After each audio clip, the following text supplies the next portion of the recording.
on parle d'interbancaire, en fait, dans le milieu des banques internationales, on parle aussi de correspondent banking. En fait, ce sont les relations de correspondants entre banques par lesquelles les banques utilisent leurs services respectifs pour s'échanger des flux. Et en fait, effectivement, par le moyen de SWIFT, qui est un mode de transmission sécurisé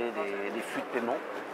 Et donc, par ce moyen, les banques passent des accords entre elles pour pouvoir effectivement acheminer les paiements vers telle ou telle zone, vers tel ou tel pays, dans telle ou telle devise,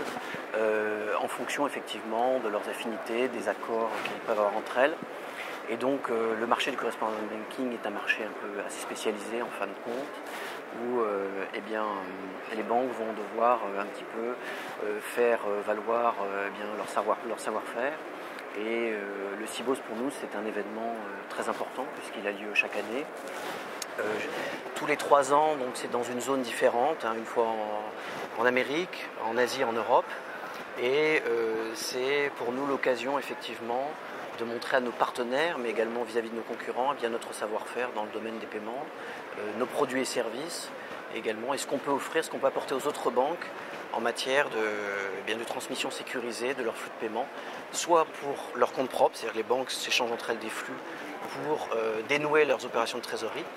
mais elles s'échangent également des flux pour le compte de leurs propres clients, quand elles ont besoin d'acheminer des fonds,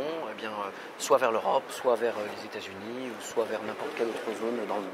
Voilà un petit peu de façon schématique ce qu'on peut dire sur ce métier du correspondent banking, mais la relation interbancaire, c'est un petit peu ça.